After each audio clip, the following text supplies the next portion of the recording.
Bonjour éclaireur pro vérité, bonjour à tous mes condisciples de la grande classe éclaireur pro vérité.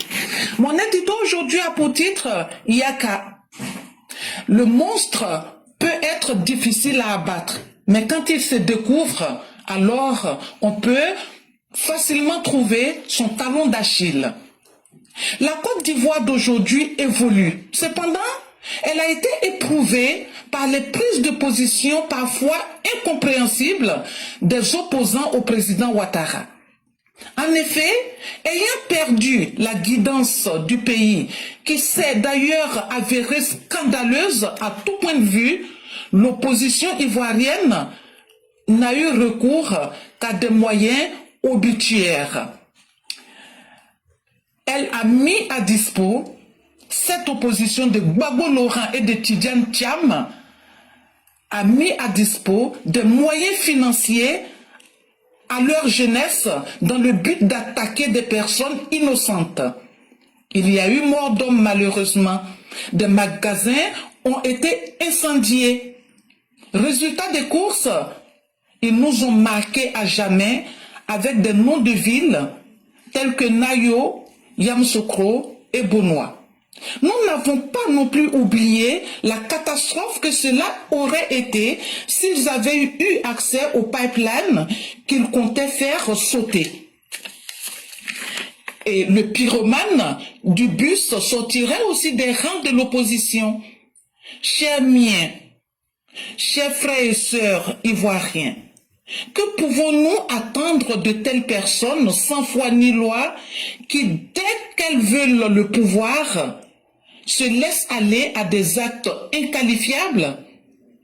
Le président Ouattara, ayant toutes les cartes en main, en sachant qui il a en face de lui, qu'il a en face de lui des monstres, il faut le dire, le choix de son successeur sera facile. Je ne dis pas qu'il n'aura pas grincement de dents, mais tel que les choses demeurent, qu'il confie le pays à celui qui peut, sans coup férir. Les mécontents, on les gérera.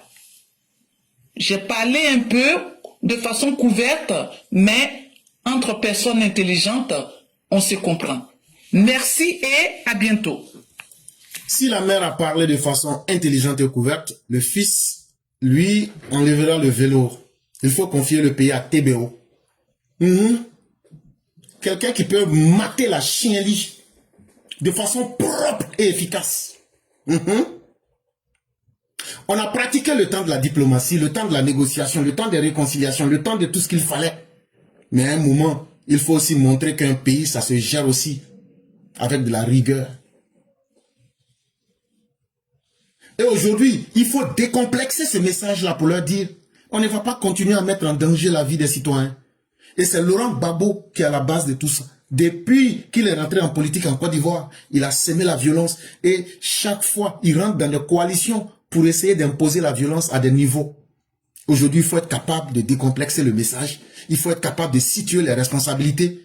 En tout cas, nous autres, si le président Ouattara dit qu'il n'est plus au pouvoir, là, c'est le ministre TBO, là, c'est lui, nous, on va choisir comme président de la République. C'est fini. Les EPV, vous décomplexez ce message. Ah oui. C'est fini. Le président Ouattara a été élu.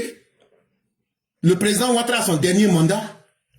Commençons à nous libérer et à être décomplexés. Disons ce que nous pensons. Si le président Ouattara n'est pas là, c'est le ministre TBO qui sera notre président et notre candidat. On le dit clairement. Parce que chaque lican paye nos impôts là. Personne ne nous oblige. Et on n'en a pas honte. Donc nous allons décider de ce qui nous arrange.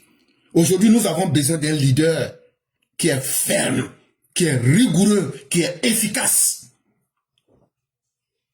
Et point barre. Et donc, chers Ivoiriens, la chienlit n'a que trop duré.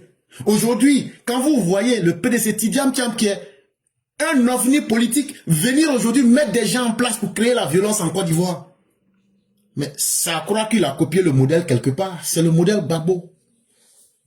Aujourd'hui, nous en avons marre. Et il faut trouver quelqu'un pour mettre fin à cela. Et la personne qui peut répondre à ces problématiques-là, c'est le ministre de la Défense TBO. Et ça, il faut qu'on puisse le dire. Et merci encore à Mère Blanc. Merci à vous tous.